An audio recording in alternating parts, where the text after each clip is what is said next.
Présentée depuis quelques années comme la maison mère des départs pour la migration irrégulière, Daloa reste encore minée par ce phénomène et ce malgré les multiples initiatives pour freiner sa progression. Pourquoi ce phénomène persistant? Comment y mettre fin définitivement? Mardoché Kwasi et Mathurin Badé se sont penchés sur ces questions. Reportage.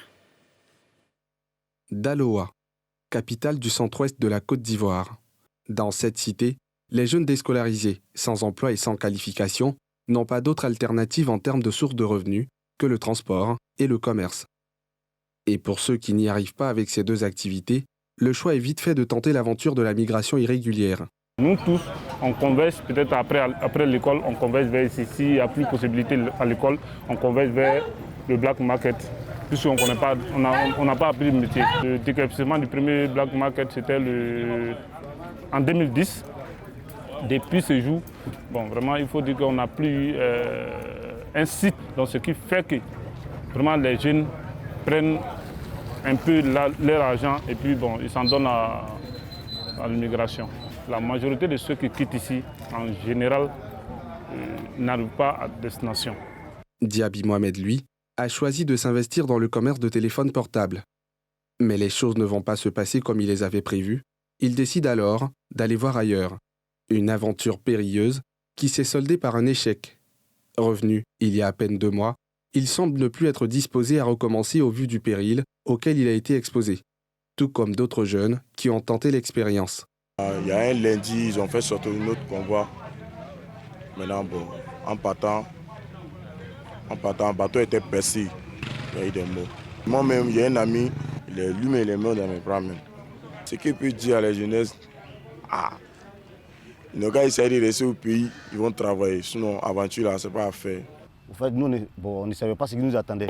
Voilà, c'est comme ça qu'on est arrivé à Gao. Gao, ils nous ont séquestrés dans une maison au moins pour une semaine, en attendant qu'ils voient un peu comment on fait pour traverser le désert. Donc, c'est comme ça, une semaine après, ils ont pris dans un gros camion, 20 tonnes, on était 90 personnes. Le premier poste des Touaregs, ils nous ont fouillé, prendre tout ce qu'on avait comme argent sur nous, nos habits, tout ça. On a traversé le désert pendant au moins 5 jours avant d'arriver dans le premier village algérien au nord.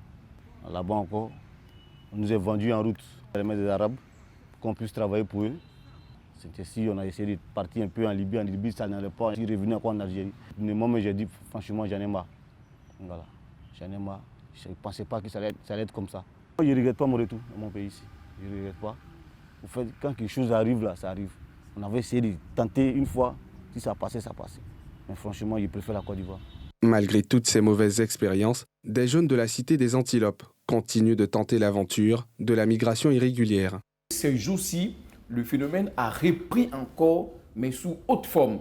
Avant, les gens partaient par la Libye, ils partaient par le désert. Mais aujourd'hui, ils ont trouvé autre forme. Cette forme-là est de passer par la Tunisie, le Maroc. Des leaders de jeunesse, autorités politiques et administratives et ONG multiplient alors des initiatives pour juguler ce phénomène, qui en a fait assez en termes de victimes. Après l'identification de tous ces problèmes, nous faisons quoi? La sensibilisation.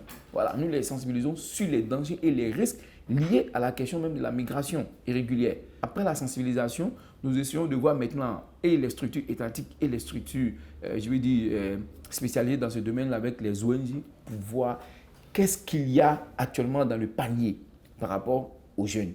Si ces formations, nous les orientons vers les formations adéquates. Il y a d'autres qu'on a mis en apprentissage, d'autres ont été mis en tout cas en formation professionnelle et tout. Et après cela, si dans le panier également, il y a suffisamment de ressources qui permettent la création des activités génératives de revenus, automatiquement, ils sont orientés aussi vers ces activités-là. Pour d'autres migrants de retour, la réinsertion peut être compliquée. Le marché du travail à Daloa offrant peu d'opportunités. Aussi, l'inadéquation entre les formations et le marché du travail, tout comme le manque de perspective, continue d'alimenter le désir de départ chez les jeunes de la cité des Antilopes.